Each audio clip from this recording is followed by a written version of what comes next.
한국의 선택이 결국 한 나라의 운명을 바꿨습니다. 한국의 선택이 결국 세계 판도를 바꿨습니다. 한때 실업률 28%, 젊은이들이 떠나가던 나라가 있었습니다. 유럽도 외면했지만 한국은 진심을 받습니다. 그 선택이 기적을 만들었습니다. 오늘 그 기적의 이야기를 하려고 합니다. 이 채널은 대한민국의 이야기입니다. 우리가 잊지 말아야 할 기록. 좋아요와 구독은 함께한다는 약속입니다. 여러분의 좋아요와 구독은 다음 영상 제작에 큰 힘이 됩니다. 실업률이 28%였습니다. 28%요. 젊은이 10명 중 3명이 일자리가 없다는 뜻이었죠. 아니, 사실은 그보다 더 심했어요. 일자리를 찾다가 포기한 사람들은 통계에도 안 잡혔으니까요. 1998년 슬로바키아. 제가 경제부 차관으로 일하던 그 나라는 천천히 조용히 죽어가고 있었습니다. 그런데 아무도 말하지 않았어요. 마치 병실에 누운 환자 앞에서 죽음을 언급하지 않는 것처럼요. 우리는 모두 알고 있었지만 인정하고 싶지 않았던 거죠. 제 사무실 창문 밖으로는 브라티슬라바의 공장 지대가 보였어요. 예전엔 매일 아침 7시면 교대 근무자들이 버스에서 쏟아져 나왔죠. 담배 연기 피우고 농담 주고받고 웃으면서 공장 안으로 걸어 들어가곤 했어요. 겨울이면 입김이 하얗게 나왔고요. 여름이면 땀을 닦으면서도 활기차게 걸어갔죠. 그게 우리의 일상이었어요. 그런데 그날 아침, 버스는 텅 비어 있었어요. 공장 문은 닫혀 있었고요. 누군가 스프레이로 공장 담벼락에 글씨를 써놨더라고요. 이곳에 미래는 없다. 저는 그 글씨를 지우라고 명령하지 않았어요. 사실이었으니까요. 거짓말로 덮을 수 있는 게 아니었거든요. 체제 전환이라고 했죠. 공산주의에서 자본주의로, 러시아의 그늘에서 자유 유럽으로, 1989년 벨벳 혁명. 모두가 환호했어요. 저도 그랬고요. 광장에 나가서 깃발을 흔들었던 기억이 나요. 자유, 민주주의, 새로운 시작. 우리는 외쳤어요. 이제 우리도 서유럽처럼 살 수 있다고 믿었죠. 독일처럼, 프랑스처럼, 오스트리아처럼 풍요롭게 살 수 있을 거라고요. 그런데 현실은 달랐어요. 완전히 달랐죠. 공장들은 하나둘씩 문을 닫았어요. 국영 기업들은 헐값에 팔렸고 새 주인들은 자산만 빼돌린 뒤 떠났어요. 기계를 팔아버리고요. 땅을 팔아버리고요. 그리고 사라졌어요. 일자리는 증발했어요. 급여는 반토막 났고요. 아니, 어떤 사람들은 급여조차 받지 못했어요. 회사가 파산했거든요. 사람들은 거리로 쏟아져 나왔지만 아무것도 바뀌지 않았어요. 정부는 무능했고, 저 같은 관료들은 책상 앞에 앉아서 숫자만 들여다봤죠. 하지만 숫자는 희망을 주지 않았어요. 매달 더 나빠졌거든요. 제 조카가 24살이었어요. 공과대학을 나왔죠. 기계공학 전공이었어요. 똑똑한 아이였어요. 성적도 좋았고 교수님들이 칭찬하던 학생이었죠. 졸업할 때 저도 축하했어요. 이제 좋은 곳에 취직하겠구나. 하지만 일자리가 없었어요. 슬로바키아 전체예요. 조카는 6개월 동안 이력서를 돌렸어요. 20군데가 넘는 회사에 지원했죠. 답장조차 오지 않았어요. 그 아이가 어느 날 제게 말했어요. 이모, 저 독일 갑니다. 왜? 여기선 미래가 안 보여요. 좀만 기다려봐. 곧 나아질 거야. 언제요? 1년? 2년? 10년? 저는 아무 말도 못했어요. 붙잡을 이유가 없었거든요. 사실을 말할 수 없었어요. 언제 나아질지 저도 몰랐으니까요. 그 아이는 떠났어요. 뮌헨의 어느 공장에서 용접공으로 일한다고 들었어요. 대학 나온 아이가요. 기계공학을 전공한 아이가요. 그리고 그 아이만이 아니었어요. 제 동료의 아들도 런던으로 갔어요. 식당에서 설거지를 한다고 했죠. 이웃집 딸은 오스트리아로 가서 간호조무사가 됐어요. 같은 아파트에 살던 젊은 부부는 캐나다로 이민 갔고요. 우리의 젊은이들이 하나씩 사라지고 있었어요. 나라가 텅 비어가고 있었죠. 미래가 떠나가고 있었어요. 저는 관료였어요. 감정을 드러내지 않는 게 직업이었죠. 회의실에 앉아서 보고서를 읽고 정책을 검토하고 숫자를 분석했어요. 냉정하게요.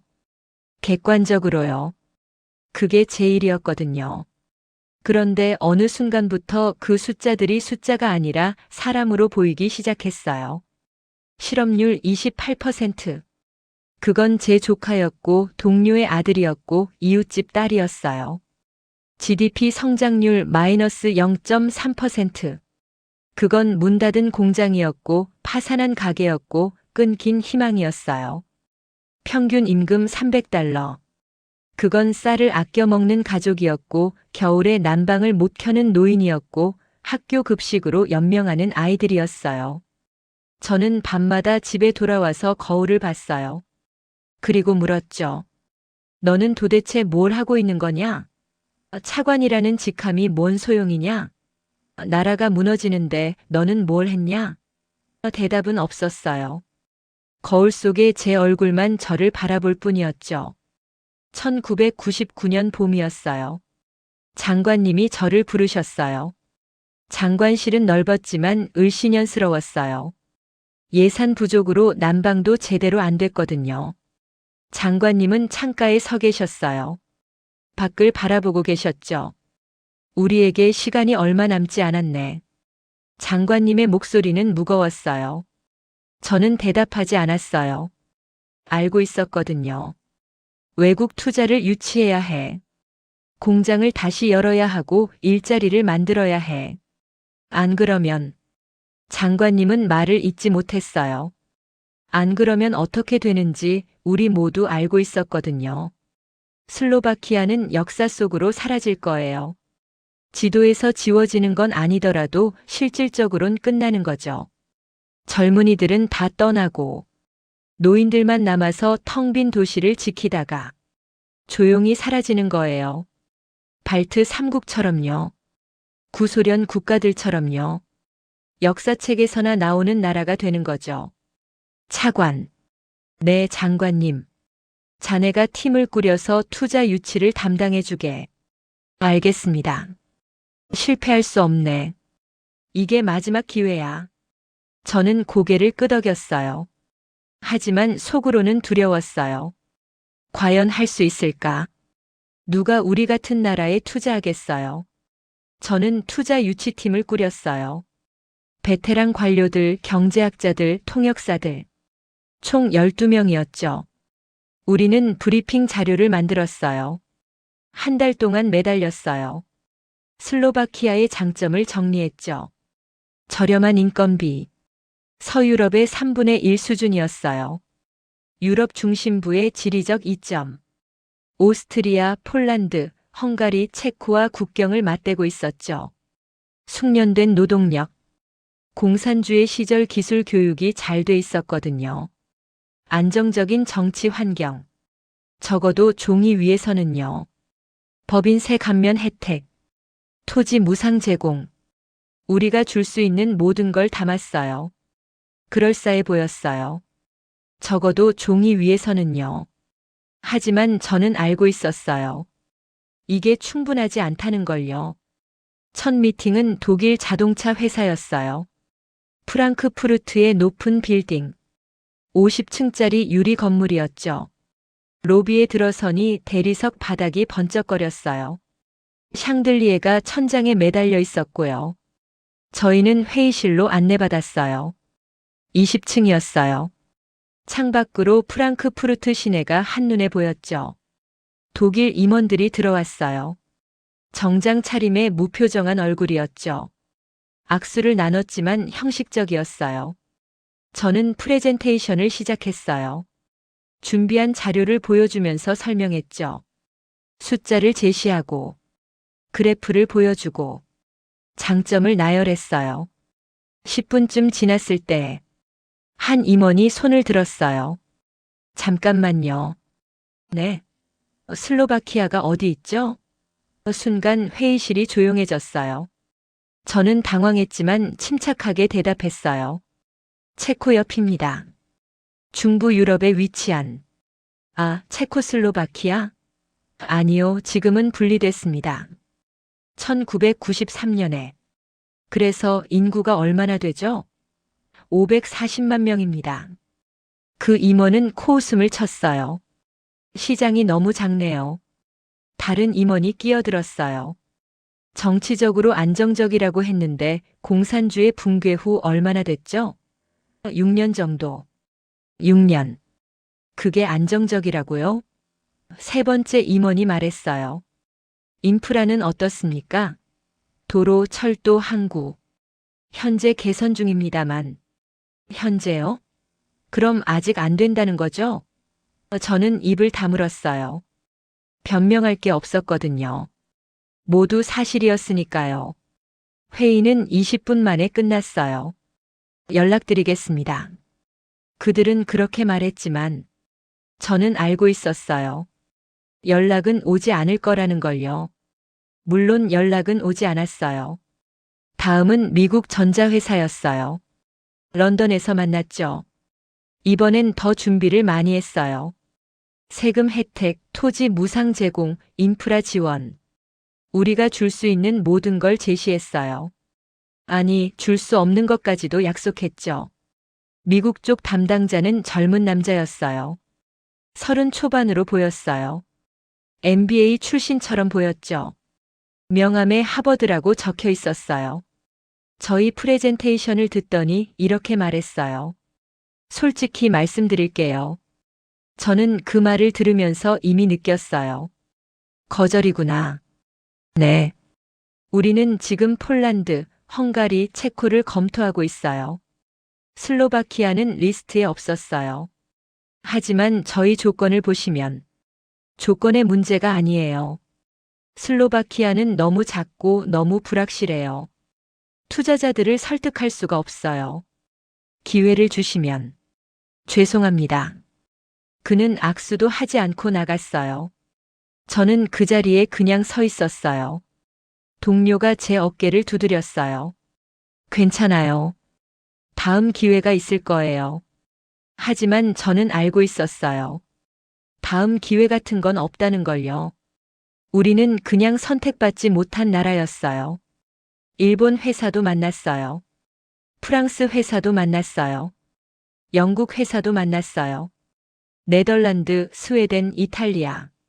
심지어 스페인 회사까지도요. 대답은 다 똑같았어요. 시장이 작다.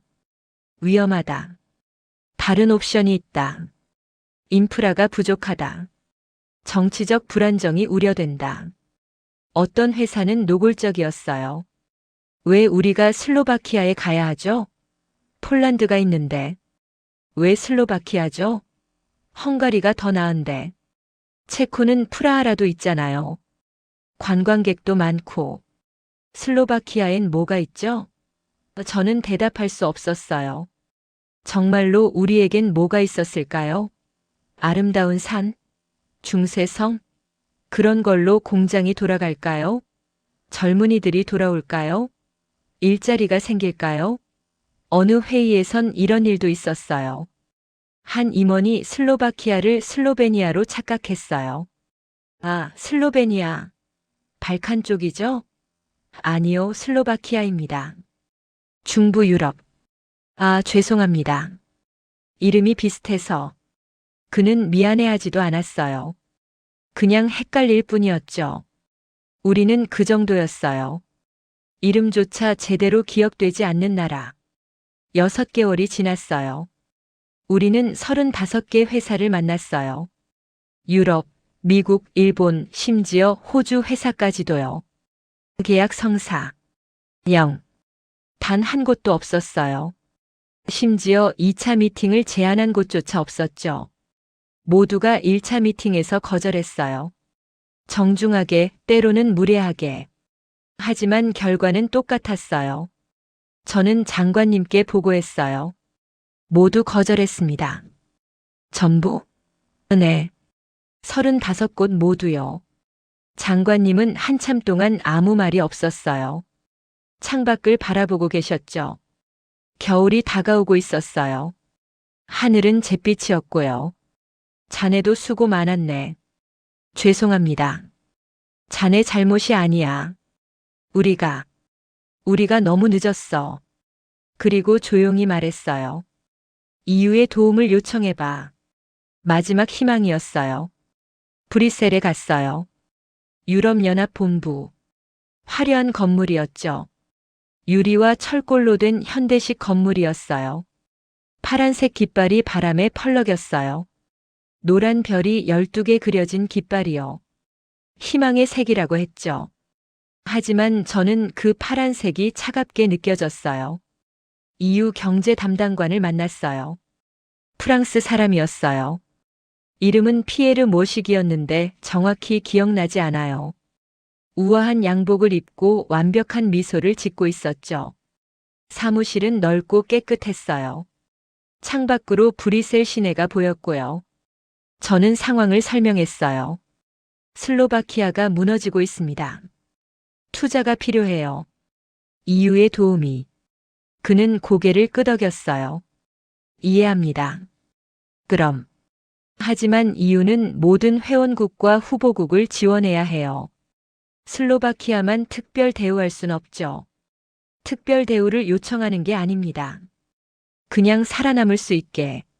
슬로바키아는 개혁이 필요해요. 구조 조정이 필요하고요. 그건 시간이 걸리는 일이에요. 시간이 없습니다. 안타깝지만 그건 슬로바키아 정부가 해결할 문제예요. 저는 앞으로 몸을 기울였어요. 사람들이 떠나고 있어요. 젊은이들이 매일 나라를 떠나고 있다고요. 그건 자유로운 선택 아닙니까? 이유는 이동의 자유를 보장하니까요. 자유요? 선택이요? 저는 목소리가 커지는 걸 느꼈어요.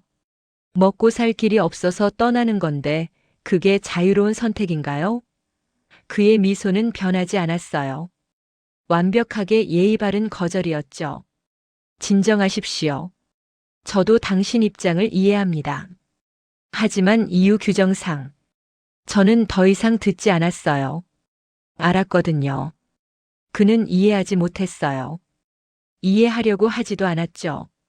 저는 그 사무실을 나오면서 깨달았어요. 유럽은 우리를 동료로 보지 않는다는 걸요. 우리는 그냥 골칫거리였어요. 빨리 정리되길 바라는 귀찮은 숙제였죠. 2등 시민. 아니, 시민도 아니었어요. 그냥 번호였죠. 브라티슬라바로 돌아왔어요. 공항에서 시내로 가는 길. 택시 기사가 말을 걸었어요. 라디오에서 음악이 흘러나오고 있었죠. 어디 다녀오셨어요? 브뤼셀이요. 오, 브뤼셀. 좋은 곳이죠. 일 때문에? 네. 잘 됐어요? 저는 대답하지 않았어요.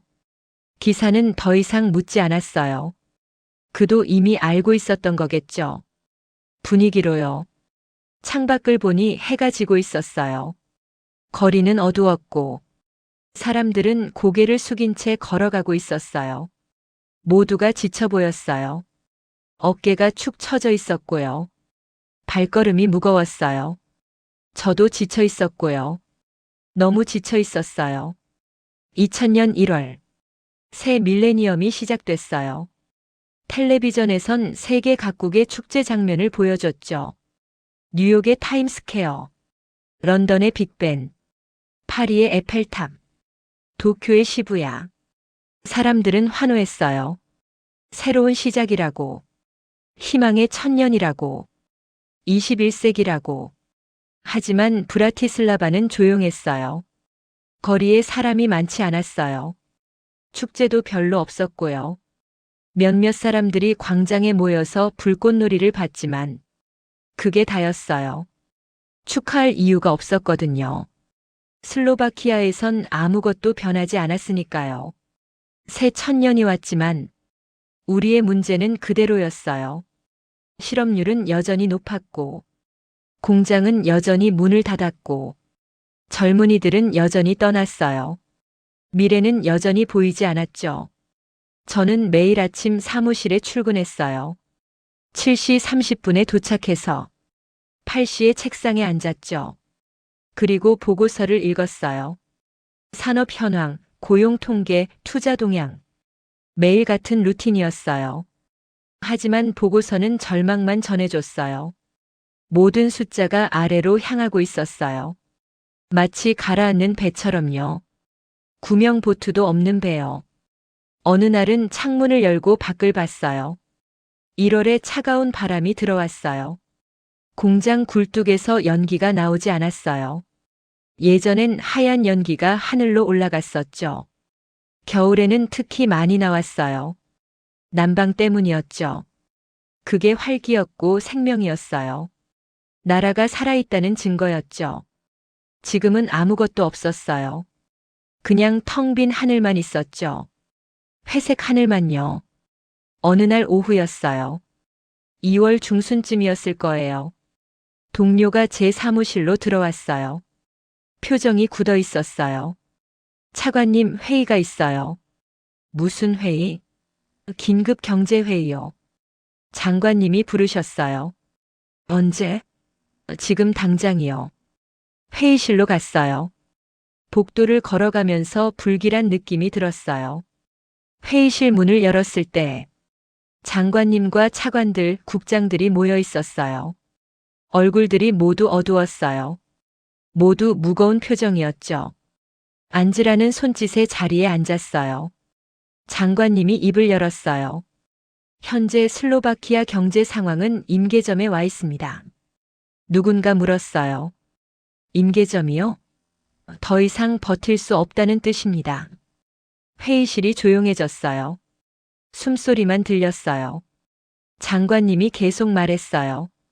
서방 투자는 실패했습니다. 이유는 도와주지 않습니다. 우리 스스로 해결해야 해요. 어떻게요? 장관님은 대답하지 않았어요.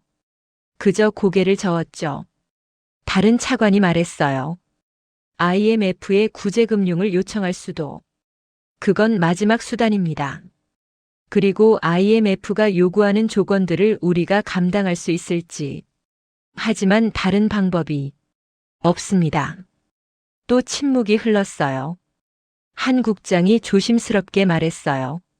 실업률이 30%를 넘으면 사회 불안이 일어날 겁니다. 알고 있어. 그럼. 모르겠습니다. 장관님의 목소리는 떨렸어요. 평생 관료로 살아온 사람. 늘 답을 가지고 있던 사람. 침착하고 냉정했던 사람. 그 사람이 모르겠다고 말하는 걸 저는 처음 들었어요. 회의실에 침묵이 흘렀어요. 긴, 무거운 침묵이었죠. 아무도 말하지 않았어요. 말할 게 없었거든요. 우리는 막다른 길에 와 있었어요. 저는 그날 밤 잠을 이루지 못했어요. 침대에 누워서 천장을 바라봤죠. 시계를 봤어요. 밤 11시. 자정. 새벽 1시. 4시. 머릿속으로 계속 생각했어요.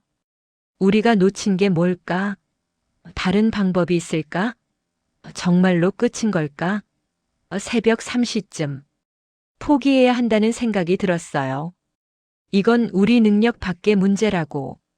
슬로바키아는 너무 작고 너무 가난하고 너무 늦었다고. 그냥 받아들여야 한다고. 나라가 사라지는 걸요. 천천히 조용히요. 하지만 그 순간 제 조카 얼굴이 떠올랐어요. 독일로 떠나던 그 아이. 공과대학을 나와서 용접공이 된 그 아이. 그리고 생각했어요. 아니야. 아직 포기할 순 없어. 만약 제가 포기하면 이 나라의 젊은이들은 어떻게 되는 거죠? 그들의 미래는 어떻게 되는 거예요? 제가 포기하면 그들도 포기할 거예요. 그럼 정말 끝이에요. 다음 날 아침. 저는 일찍 출근했어요. 6시였어요. 아직 해도 뜨기 전이었죠. 사무실 불을 켰어요. 그리고 팀원들에게 연락했어요. 오늘 아침 회의가 있습니다. 8시까지 출근해 주세요. 8시. 팀원들이 모두 모였어요. 12명 전부요. 저는 말했어요. 우리가 미처 접촉하지 못한 나라가 있나요? 한 직원이 대답했어요. 대부분 다 접촉했습니다. 서유럽, 미국, 일본. 아시아는요? 일본은 이미.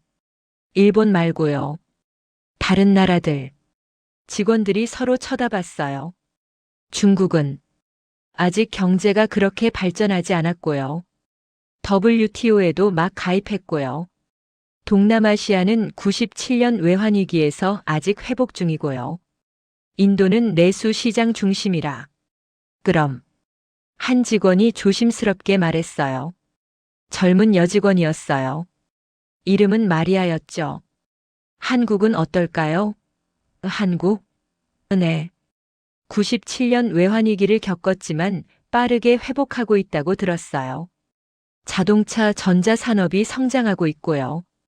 저는 한국에 대해 아는 게 거의 없었어요. 전쟁이 있었다는 것, 남과 북으로 나뉘어 있다는 것, 가난했다는 것, 그 정도였죠. 한국 기업들이 해외 투자를 하나요? 마리아가 자료를 뒤적였어요. 최근 자료를 보면, 네, 하고 있습니다. 중국, 동남아시아, 그리고 일부 유럽에도. 유럽에도? 네. 영국에 전자공장을 세웠다는 기록이 있어요. 그리고 폴란드에도 관심을 보이고 있다고. 저는 잠시 생각했어요. 서방 기업들은 모두 우리를 거절했어요. 유럽은 우리를 버렸고요. 한국. 솔직히 기대는 안 됐어요. 또 거절당할 게 뻔했죠. 하지만 선택지가 없었어요. 시도해보지 않으면 평생 후회할 거예요. 자료를 찾아보세요. 한국 기업들 리스트, 투자 패턴, 연락처. 전부요. 네, 차관님. 일주일 안에 보고서를 만들어주세요. 알겠습니다. 직원들이 나갔어요. 저는 창밖을 봤어요. 하늘은 여전히 흐렸고, 비가 올 것 같았어요. 하지만 뭔가 달랐어요. 뭔지는 몰라도요. 일주일 후, 정확히는 6일 후였어요. 마리아가 제 사무실로 들어왔어요. 손에 두꺼운 파일을 들고 있었죠. A4 용지로 80페이지가 넘어 보였어요. 차관님, 한국 관련 자료 정리했습니다. 고생했어요. 마리아는 파일을 책상 위에 놓았어요. 읽어보시면 흥미로운 내용이 많습니다. 어떤 내용? 직접 읽어보시는 게 나을 것 같아요. 그녀의 눈빛이 반짝였어요. 뭔가 발견한 사람의 눈빛이었죠. 그렇게 좋아요? 네. 저도 놀랐어요. 마리아가 나간 뒤, 저는 파일을 펼쳤어요. 표지에 이렇게 쓰여 있었죠. 대한민국 기업 투자 현황 분석 부제가 있었어요. 전쟁의 폐허에서 경제 강국으로 저는 첫 페이지를 넘겼어요. 그리고 읽기 시작했어요. 한국은 1950년 전쟁으로 폐허가 됐다. 1인당 GDP는 67달러. 세계 최빈국 중 하나였다. 67달러.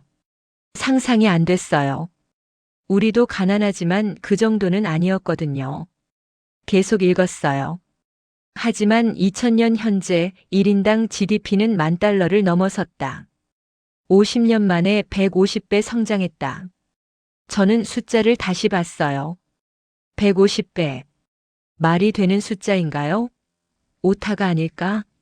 하지만 각주를 보니 출처가 명확했어요. 세계은행 자료였죠.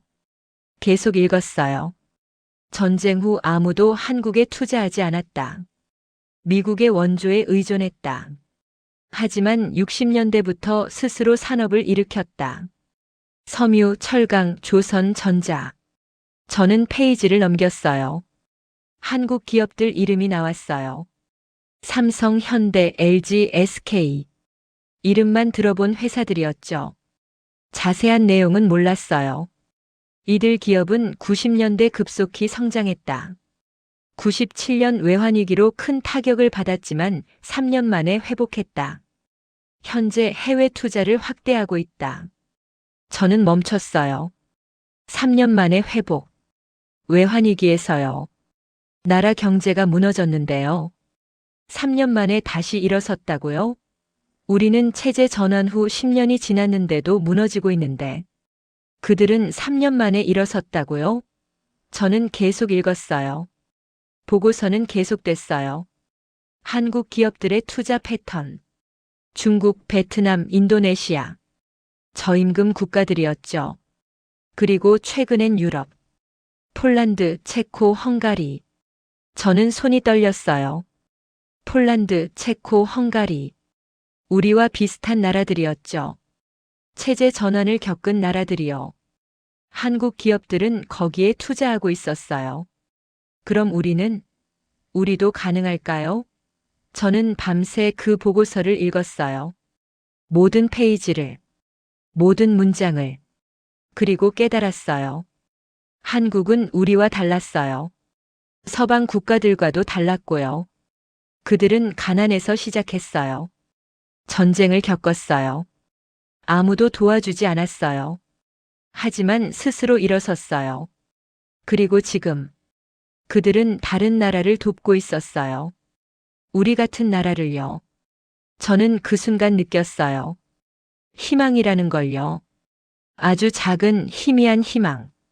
하지만 분명한 희망이었어요. 새벽 4시. 저는 전화를 들었어요. 그리고 장관님께 전화를 걸었어요. 벨이 여러 번 울렸어요.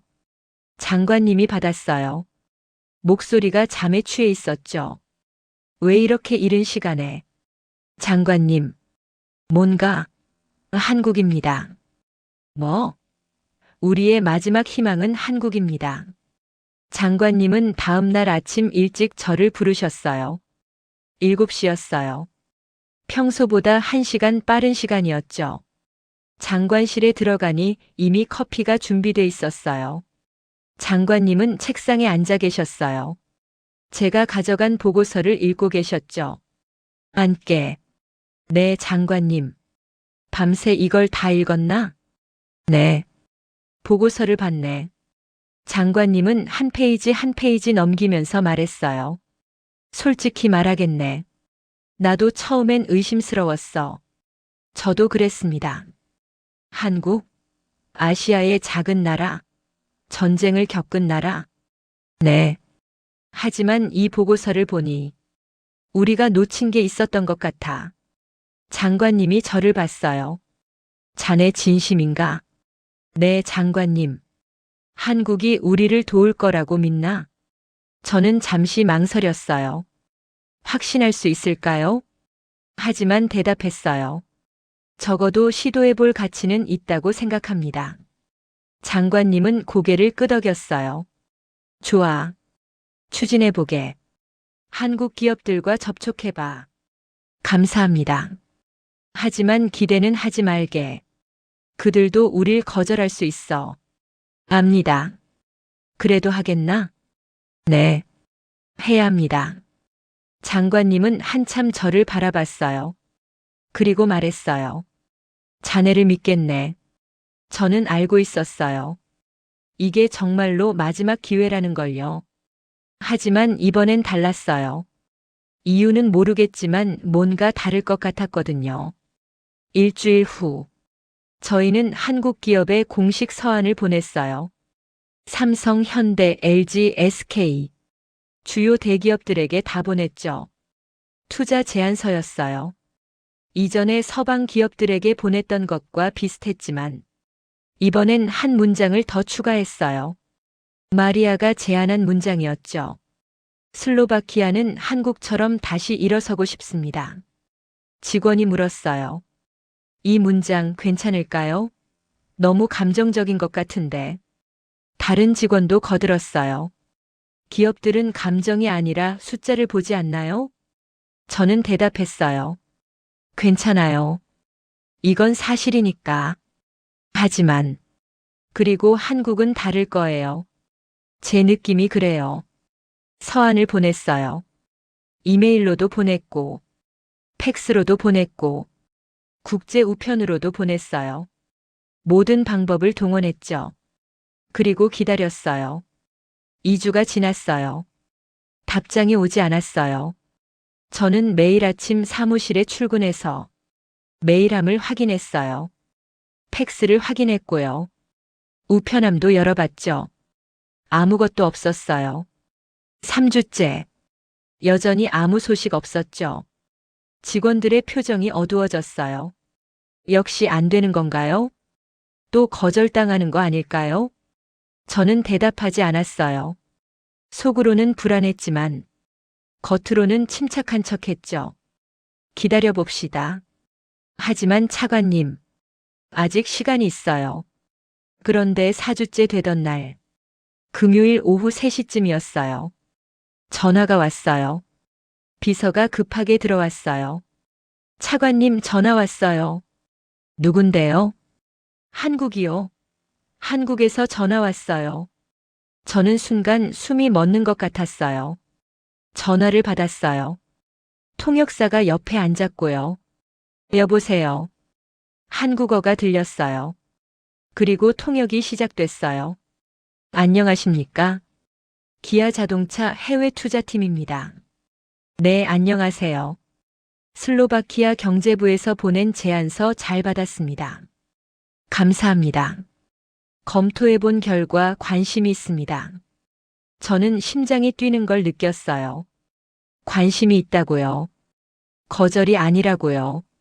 실사단을 보내고 싶습니다. 가능하겠습니까? 물론입니다. 언제든지요. 다음 달 초가 어떻겠습니까? 좋습니다. 준비하겠습니다. 전화를 끊고 나서 한참을 그 자리에 서 있었어요. 실사단. 그건 관심이 있다는 뜻이었어요. 가능성을 보고 있다는 뜻이었죠. 직원들이 박수를 쳤어요. 차관님 됐어요. 한국이 온대요. 저는 웃었어요. 오랜만에요. 정말 오랜만에 웃었어요. 한 달은 정신없이 지나갔어요. 준비할 게 너무 많았거든요. 공장 후보지를 정리하고, 자료를 준비하고, 통역사를 섭외하고, 호텔을 예약하고, 일정을 짜고, 저는 거의 매일 밤늦게까지 일했어요. 하지만 힘들지 않았어요. 희망이 있었거든요. 마침내 그날이 왔어요. 3월 15일. 브라티슬라바 공항. 저는 새벽부터 일어나서 준비했어요. 정장을 입고, 서류를 챙기고, 공항으로 향했죠. 공항 입구에서 기다렸어요. 직원 2명과 통역사도 함께였고요. 비행기가 도착했어요. 승객들이 하나씩 나오기 시작했어요. 그리고 그들이 보였어요. 한국 실사단. 7명이었어요. 회색 정장을 입은 중년 남자 3명. 젊은 엔지니어로 보이는 사람 4명. 가방을 들고 있었고요. 피곤해 보였어요. 장시간 비행이었으니까요. 저는 앞으로 나갔어요. 안녕하십니까? 단장으로 보이는 분이 저에게 다가왔어요. 안녕하십니까? 기아 자동차 부사장 김철수입니다. 한국어로 말했고 통역사가 옮겼어요. 악수를 나눴어요. 그의 악수는 단단했어요. 환영합니다. 슬로바키아 경제부 차관입니다. 멀리까지 마중 나와주셔서 감사합니다. 아닙니다. 당연히 나와야죠. 다른 사람들과도 악수를 나눴어요. 모두 정중했어요. 미소를 지었고요. 독일이나 미국 사람들과는 달랐어요. 차가운 느낌이 아니었거든요. 호텔로 모시겠습니다. 피곤하실 텐데. 감사합니다. 차에 타는데 한 엔지니어가 창밖을 보면서 중얼거렸어요. 통역사가 옮겼어요. 도로 상태가 좋지 않네요. 저는 순간 긴장했어요. 하지만 부사장이 말했어요. 괜찮습니다. 우리도 예전엔 도로가 이랬어요. 저는 그 말에 놀랐어요. 비난이 아니었거든요. 이해였어요. 다음 날부터 실사가 시작됐어요. 공장 후보지를 돌아봤죠. 브라티슬라바 외곽의 넓은 땅이었어요. 15만 평방미터. 한때 국영 공장이 있던 곳이었지만 지금은 텅 비어 있었어요. 풀만 무성했죠. 한국 실사단은 꼼꼼했어요. 정말 꼼꼼했어요. 땅을 밟아보고, 흙을 만져보고, 심지어 냄새도 맡았어요. 한 엔지니어는 작은 삽을 가져와서 땅을 파보기도 했죠. 집안을 확인하는 겁니다. 통역사가 설명했어요. 그들은 주변 인프라를 체크했어요. 도로, 철도, 항구까지의 거리, 전력 공급 상태, 용수 확보 가능성, 노동력 공급 가능성, 하나하나 다 점검했어요. 메모를 하고, 사진을 찍고, 서로 의논했죠. 저는 옆에서 지켜봤어요. 그들의 표정을 살폈어요. 점점 어두워지는 것 같았어요. 불안했어요. 이틀간의 실사가 끝났어요. 저녁에 회의가 열렸어요. 호텔 회의실이었죠. 저희 측에서는 장관님도 오셨어요. 중요한 자리였거든요. 한국 측 부사장이 먼저 말했어요. 이틀간 슬로바키아를 둘러봤습니다. 네. 솔직히 말씀드리겠습니다. 저는 긴장했어요. 이 문장을 몇 번이나 들어봤거든요. 거절의 시작이었죠. 심호흡을 했어요. 인프라가 부족합니다. 알고 있습니다. 한국까지 거리가 500km입니다. 도로도 좁고요. 개선하겠습니다. 철도는 단선이고 낡았습니다. 전력도 불안정합니다. 저는 입을 다물었어요. 모두 사실이었거든요. 변명할 게 없었어요. 부사장이 계속 말했어요. 공장을 짓기엔 많은 문제가 있습니다. 저는 고개를 숙였어요. 또 끝났구나. 또 거절당하는구나. 이번에도 안 되는구나. 그런데 부사장이 말을 이었어요. 하지만 저는 고개를 들었어요. 불가능하다는 말은 아닙니다. 네. 만약 슬로바키아 정부가 인프라 개선을 약속한다면 우리도 검토할 수 있습니다. 순간 숨이 멎는 것 같았어요. 이건 거절이 아니었어요. 조건부 긍정이었죠. 장관님이 앞으로 나섰어요. 어느 정도의 개선을 말씀하시는 건가요? 도로 확장이 필요합니다. 최소 4차선으로요. 알겠습니다. 전력 안정화. 공장의 안정적인 전력 공급이 필수입니다. 하겠습니다. 그리고 물류 시스템 구축. 철도 개선과 항구 연결 도로가 필요합니다. 저는 머릿속으로 계산했어요. 비용이 엄청날 거예요. 최소 3천만 달러는 들 거예요. 우리 예산으론 감당하기 어려울지도 모르죠. 하지만 장관님이 대답했어요. 하겠습니다. 확신하십니까? 네. 약속드립니다. 부사장이 장관님을 바라봤어요. 그리고 고개를 끄덕였어요. 좋습니다. 그럼 우리도 진지하게 검토하겠습니다. 감사합니다. 회의가 끝나고 저는 장관님께 조심스럽게 물었어요. 장관님 정말 가능할까요? 그 정도 예산을. 모르겠네. 하지만 해야지. 어떻게요? 총리님께 직접 말씀드릴 거야. 이게 마지막 기회라고.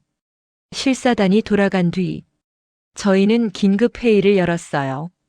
장관님, 차관들, 국장들 모두 모였죠. 장관님이 말했어요. 한국이 조건을 제시했습니다. 인프라 개선이요. 비용이 얼마나 듭니까? 최소 3천만 달러입니다. 회의실이 조용해졌어요. 3천만 달러. 우리에겐 엄청난 돈이었죠. 예산이 있습니까? 없습니다. 그럼 어떻게? 총리님께 요청할 겁니다. 승인해 주실까요? 모릅니다. 하지만 시도는 해야죠. 일주일 후 장관님이 총리님을 만났어요. 저도 동행했어요. 총리실은 넓고 엄숙했어요. 총리님은 60대 중반의 신중한 분이었어요. 평생 정치를 하신 분이었죠. 장관님이 상황을 설명했어요. 한국 기업의 관심, 인프라 개선 조건, 필요한 예산. 총리님은 듣고 나서 한참 생각했어요. 그리고 물었어요. 확실한가? 네. 한국 기업이 정말로 올 거라고 확신하나? 장관님이 저를 봤어요. 저는 앞으로 나섰어요. 총리님, 저는 확신합니다. 근거가 있나? 저는 잠시 망설였어요. 확신할 수 있을까요? 계약서에 서명한 것도 아닌데. 하지만 저는 솔직하게 대답했어요. 그들의 눈빛이었습니다. 눈빛? 네. 서방 기업들과 달랐어요. 그들은 우릴 무시하지 않았어요. 진지하게 봤습니다. 그게 근거인가? 그리고 그들도 우리와 비슷했어요. 전쟁을 겪었고 가난했어요. 아무도 안 도와줬죠. 그래서 우리를 이해한다고 생각합니다. 총리님은 한참 동안 말이 없었어요. 창밖을 바라보고 계셨죠. 그리고 말했어요. 알겠네. 예산을 확보하겠어. 정말입니까? 하지만 조건이 있네. 무엇입니까? 실패하면 안 돼. 이건 우리의 마지막 카드야. 압니다. 나라의 운명이 걸린 일이네. 저는 고개를 숙였어요. 무게가 느껴졌어요. 다음 날부터 공사가 시작됐어요. 도로 확장 공사, 전력선 공사, 철도 보수 공사, 슬로바키아 전역이 공사장이 됐어요. 저는 매주 현장을 돌아봤어요. 진행 상황을 확인했죠. 빠르게 진행됐어요. 총리님의 특별 지시가 있었거든요. 무슨 일이 있어도 3개월 안에 끝내라. 불가능해 보였지만 사람들은 해냈어요. 밤낮으로 일했어요. 저도 거의 매일 현장에 있었어요. 그리고 3개월 후 한국 실사단이 다시 왔어요. 이번엔 달랐어요. 도로가 확장되고 있었어요. 4차선으로요. 전력선이 새로 깔리고 있었고요. 철도도 보수 중이었죠. 부사장이 공사 현장을 보면서 말했어요. 빠르네요. 약속했으니까요. 정말 3개월 만에 이렇게 했습니까? 네. 그가 저를 봤어요. 눈빛이 달랐어요. 인상적입니다. 감사합니다. 그가 주변을 돌아봤어요. 노동자들이 땀을 흘리며 일하고 있었어요. 그런데 왜 이렇게까지 하십니까? 저는 솔직하게 대답했어요. 우리에겐 선택지가 없었어요. 한국이 마지막 희망이었거든요. 마지막 희망이요? 네. 서방은 다 거절했어요. 유럽도 외면했고요. 한국만이 우리를 봐줬어요. 부사장은 고개를 끄덕였어요. 아무 말도 하지 않았지만 뭔가 이해한 것 같았어요. 그날 저녁, 부사장이 면담을 요청했어요. 총리님을 뵙고 싶습니다. 총리님을요? 네. 직접 말씀드리고 싶은 게 있습니다. 다음 날, 총리실에서 만남이 이루어졌어요. 부사장과 총리님, 그리고 저와 장관님, 통역사도 함께였고요. 총리님이 먼저 말했어요. 멀리서 오셨는데 환대가 부족해서 죄송합니다. 아닙니다. 정중하게 맞아주셨습니다. 실사 결과는 어떻습니까? 부사장이 잠시 생각하더니 말했어요. 총리님, 솔직히 말씀드리겠습니다. 총리님의 표정이 굳었어요. 저도 긴장했죠. 슬로바키아는 우리의 첫 번째 선택지가 아니었습니다. 회의실이 조용해졌어요. 폴란드도 있었고 체코도 있었습니다. 조건도 더 좋았고요. 그럼 왜? 하지만 슬로바키아에는 다른 게 있었습니다. 뭡니까? 간절함입니다. 총리님이 눈을 깜빡였어요. 부사장이 말을 이었어요. 차관님이 공항에서 저희를 맞이할 때 저는 그 눈빛을 봤습니다. 저는 고개를 숙였어요. 부끄러웠거든요. 그건 거래를 하려는 눈빛이 아니었어요. 살려달라는 눈빛이었습니다. 그리고 3개월 만에 인프라를 개선한 걸 봤을 때 확신했습니다. 뭘 확신했습니까? 슬로바키아는 진심이구나. 정말로 살고 싶어 하는구나. 부사장이 잠시 멈췄어요. 그리고 계속 말했어요. 한국도 그랬습니다. 네. 전쟁 후에 우리도 그랬어요. 아무도 우릴 도와주지 않았죠. 총리님이 몸을 앞으로 기울였어요. 미국의 원조는 있었지만 투자는 없었어요. 모두가 한국은 안 된다고 했죠. 하지만 우린 스스로 일어섰어요. 간절했으니까요. 부사장의 목소리가 떨렸어요. 그래서 우린 슬로바키아를 압니다. 여러분의 절박함을 압니다. 총리님의 눈이 붉어졌어요. 저도 울컥했어요. 그리고 우린 여러분을 믿습니다. 슬로바키아도 일어설 수 있습니다. 한국이 그랬던 것처럼요. 그 순간 총리님이 일어났어요. 부사장에게 다가가서 악수를 청했어요. 감사합니다. 총리님의 목소리는 떨리고 있었어요. 슬로바키아는 절대 실망시키지 않을 겁니다. 부사장이 웃었어요. 알고 있습니다. 여러분의 눈빛을 봤으니까요. 그날 계약서에 서명이 이루어졌어요. 5억 달러 규모의 자동차 공장. 슬로바키아 역사상 최대 외국인 투자였죠. 고용 인원 3,000명. 협력업체까지 합치면 10,000명 이상. 저는 서명하는 장면을 지켜봤어요. 총리님이 서명하고 부사장이 서명했어요. 펜이 종이 위를 움직였어요. 그 소리가 들리는 것 같았어요. 역사가 바뀌는 소리요. 눈물이 날 것 같았지만 참았어요.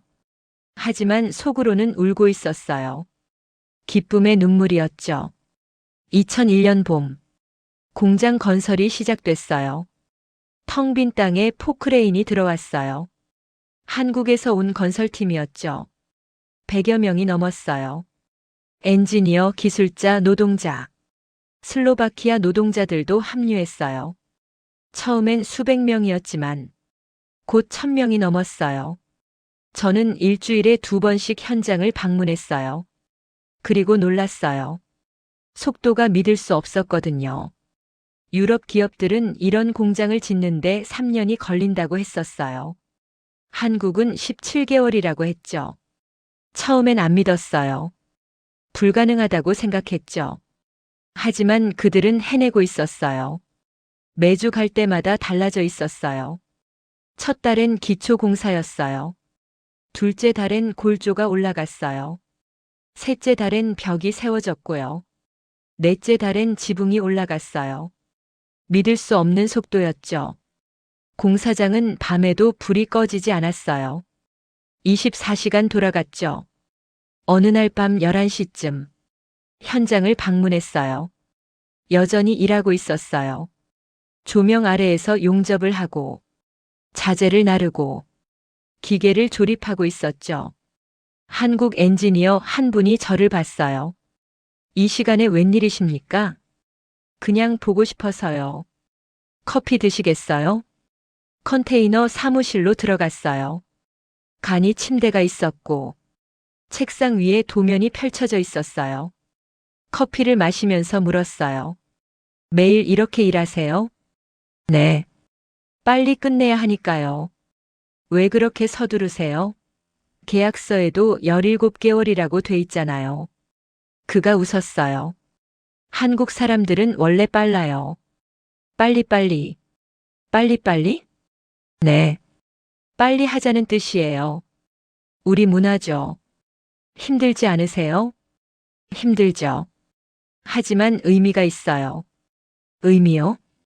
우리가 여기서 일하는 게 슬로바키아 사람들에게 희망을 주잖아요. 저는 그 말에 울컥했어요. 감사합니다. 왜요? 우리를 믿어줘서요. 공장이 올라가면서 슬로바키아 노동자들도 변했어요. 처음엔 문화 차이 때문에 어려움이 있었어요. 한국 사람들은 너무 빨랐거든요. 빨리빨리라는 말을 입에 달고 살았죠. 슬로바키아 사람들은 당황했어요. 우린 그렇게 일하는데 익숙하지 않았거든요. 천천히 꼼꼼하게 일하는 게 우리 방식이었죠. 하지만 점차 변했어요. 한국 방식을 배우기 시작했어요. 속도가 붙었고 효율이 올라갔죠. 어느 날 슬로바키아 노동자 한 명이 제게 말했어요. 이름은 페터였어요. 40대 초반에 성실해 보이는 사람이었죠. 처음엔 힘들었어요. 왜요? 한국 사람들 속도를 못 따라가서요. 너무 빨라요. 지금은요? 지금은 재미있어요. 왜요? 뭔가 만들어지는 게 보이거든요. 매일매일 달라져요. 그게 좋아요? 네. 예전엔 공장에서 일해도 변화가 없었어요. 그냥 반복이었죠. 하지만 지금은 달라요. 우리가 뭔가 새로운 걸 만들고 있어요. 저는 그 말이 이해됐어요. 희망이 보이는 거였죠. 미래가 만들어지는 거요. 공장은 예정보다 한 달 일찍 완공됐어요. 16개월 만이었죠. 2002년 10월. 개장식이 열렸어요. 대통령님도 오셨어요. 총리님도 오셨고요. 한국 본사 사장님도 오셨죠. 수백 명의 사람들이 모였어요. 언론도 왔고, 시민들도 왔어요. 리본 커팅이 있었어요. 대통령님과 정 회장님이 함께 가위를 들었어요. 리본이 끊어졌어요. 사람들이 박수를 쳤어요. 환호했죠. 축하 연설이 이어졌어요. 대통령님이 말했어요. 오늘은 슬로바키아의 새로운 시작입니다. 정 회장님도 말했어요. 한국과 슬로바키아의 우정이 이 공장에 담겨 있습니다. 저는 뒤에서 조용히 지켜봤어요. 그리고 생각했어요. 정말로 해냈구나. 공장 안으로 들어갔어요. 거대한 조립 라인이 보였어요. 로봇 팔들이 움직이고, 컨베이어 벨트가 돌아가고, 새 차들이 만들어지고 있었어요. 슬로바키아에서요. 우리 땅에서요. 우리 손으로요. 저는 그 순간 울었어요. 처음으로요. 사람들 앞에서요. 부끄럽지 않았어요. 이건 기쁨의 눈물이었으니까요. 공장이 돌아가기 시작하면서 변화가 일어났어요. 빠른 변화였죠. 일자리가 생겼어요. 첫 해에 3,000명을 고용했죠. 공장 노동자, 엔지니어, 관리자. 모두 슬로바키아 사람들이었어요. 그리고 협력업체들이 들어왔어요. 한국 부품 회사들이었어요. 타이어 회사, 유리 회사, 시트 회사, 전자부품 회사. 그들도 슬로바키아에 공장을 세웠어요. 또 일자리가 생겼죠. 슬로바키아 중소기업들도 납품을 시작했어요. 볼트와 너트를 만드는 회사, 포장재를 만드는 회사, 청소용역 회사, 급식 회사, 생태계가 만들어지는 거였죠. 1년 만에 고용이 5,000명이 됐어요. 2년 만에 10,000명을 넘었어요. 실업률이 떨어지기 시작했어요. 28%에서 25%로, 그리고 22%로, 20%로. 숫자만이 아니었어요. 거리가 달라졌어요. 저는 출근길에 매일 같은 길을 지나갔어요. 버스 정류장이 있었죠. 예전엔 아침에도 한산했었어요. 일할 곳이 없었으니까요. 사람들은 그냥 서 있었어요. 갈 곳도 없이요. 그런데 이제는 달랐어요. 사람들로 붐볐어요. 공장으로 가는 노동자들이었죠. 작업복을 입고, 도시락을 들고, 버스를 기다리고 있었어요. 그들의 표정이 달랐어요. 생기가 있었어요. 웃고 있었고요. 농담을 주고받았죠. 커피숍도 다시 문을 열었어요. 아침 6시부터요. 노동자들이 출근 전에 커피를 사 마시거든요. 빵집도 장사가 잘 됐어요. 가게들도 하나둘 다시 열렸고요. 어느 날, 동네 빵집 주인이 제게 말했어요. 요즘 빵이 잘 팔려요. 다행이네요. 공장 덕분이에요. 사람들한테 돈이 생기니까 빵도 사 먹죠. 좋아졌네요. 네. 10년 만에 처음이에요. 이렇게 장사가 잘 되는 게. 저는 웃었어요. 그렇게 작은 것부터 달라지는 거였어요. 제 조카가 독일에서 돌아왔어요. 2003년 봄이었어요. 전화가 왔을 때 깜짝 놀랐죠. 이모, 저 슬로바키아 돌아가려고요. 정말? 네. 기아 공장에서 엔지니어를 뽑는데요. 지원하려고요. 합격할 수 있을까? 모르겠어요. 경쟁이 심하대요. 하지만 시도는 해볼게요. 힘내라. 한 달 후, 조카가 합격했다고 연락이 왔어요. 독일 공장에서 용접공으로 일하던 아이가 이제 슬로바키아에서 엔지니어로 일하게 된 거예요. 조카가 귀국하던 날, 공항에 마중 나갔어요. 5년 만이었어요. 아이가 나왔어요. 키가 더 큰 것 같았어요. 어른이 돼 있었죠. 껴안았어요. 잘 왔어. 이모 오랜만이에요. 많이 컸구나. 이모도 변함없으세요. 차에 타고 집으로 가는데 조카가 창밖을 보면서 말했어요. 많이 달라졌네요. 뭐가? 브라티슬라바요. 예전보다 활기차 보여요. 그래, 많이 달라졌어. 이모, 이제 여기도 미래가 있는 것 같아요. 저는 그 말에 울컥했어요. 그래, 이제 있어. 한국 공장 덕분이죠? 그래. 한국이 우릴 살렸어. 2005년. 슬로바키아는 인구 대비 자동차 생산량 세계 1위가 됐어요. 540만 명의 작은 나라에서 연간 98만 대의 자동차가 생산됐죠. 믿을 수 없는 숫자였어요. 한국 기아 공장이 시작이었어요. 그 뒤로 프랑스 푸조가 들어왔어요. 독일 폭스바겐도 들어왔고요. 슬로바키아에 기아가 투자했다면 우리도 갈 수 있다. 그렇게 생각한 거였죠. 한국이 문을 연 거예요. 우리가 못 열었던 그 문을요. 저는 가끔 생각해요. 만약 한국이 없었다면 우리는 어떻게 됐을까? 아마도 그대로 무너졌겠죠. 젊은이들은 다 떠나고 나라는 텅 비고 역사 속으로 사라졌을 거예요. 하지만 한국이 왔어요. 우리를 믿어줬고요. 그래서 우린 살았어요. 지금은 2025년이에요. 저는 은퇴를 앞두고 있어요. 40년 가까이 공직 생활을 했죠. 많은 일을 겪었지만 가장 기억에 남는 건 2000년 그 순간이에요. 모든 게 끝났다고 생각했을 때, 한국이라는 이름을 처음 봤을 때, 그리고 그들이 우리에게 손을 내밀었던 그 순간이요. 슬로바키아는 이제 완전히 달라졌어요. 실업률은 5%대예요. 젊은이들이 돌아오고 있어요. 아니, 이제는 외국에서 일자리를 찾아오는 사람들도 있어요. 나라가 살아있어요. 희망이 있어요. 미래가 보여요. 가끔 사람들이 물어요. 어떻게 슬로바키아가 이렇게 변할 수 있었습니까? 저는 대답해요. 한국 덕분이에요. 한국요? 네. 한국이 우릴 믿어줬거든요. 왜 한국이 도왔을까요? 저는 잠시 생각해요. 그리고 말하죠. 한국은 우리를 불쌍히 여기지 않았어요. 가능성을 봐줬어요. 가능성이요?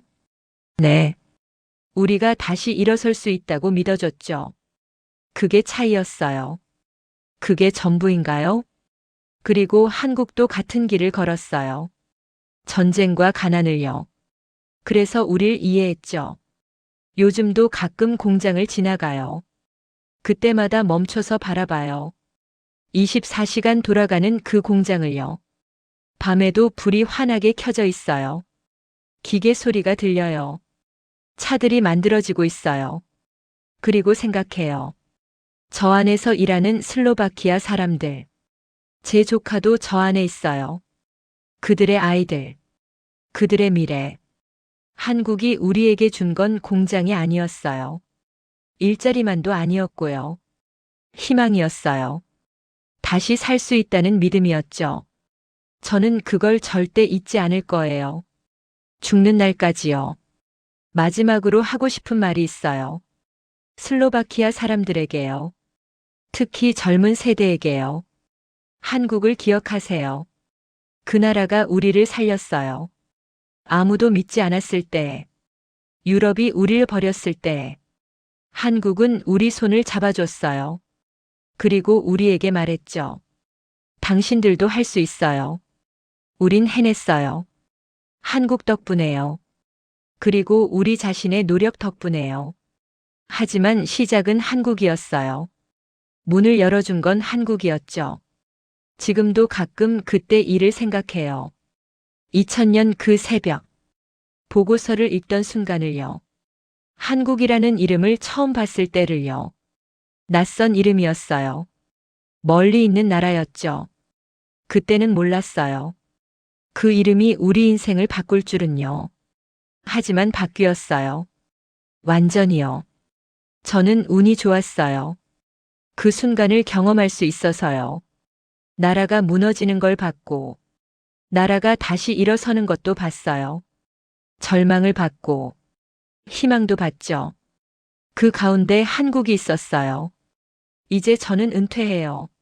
하지만 제 이야기는 끝나지 않았어요.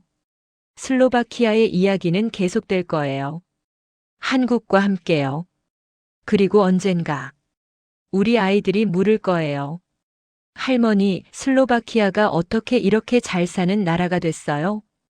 저는 대답할 거예요. 한국 때문이란다.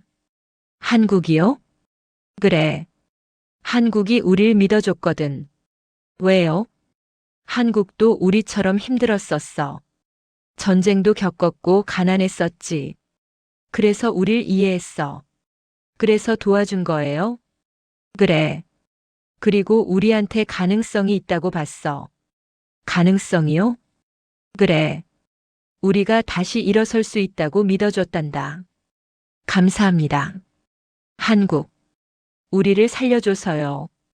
우리를 믿어줘서요. 우리에게 미래를 줘서요. 슬로바키아는 절대 잊지 않을 거예요. 당신들의 은혜를요. 당신들의 믿음을요. 당신들의 따뜻함을요. 고맙습니다. 정말로요. 진심으로요. 오늘 이야기가 좋았다면 다음 이야기도 꼭 함께 해주세요. 구독과 좋아요는 저에게 큰 힘이 됩니다.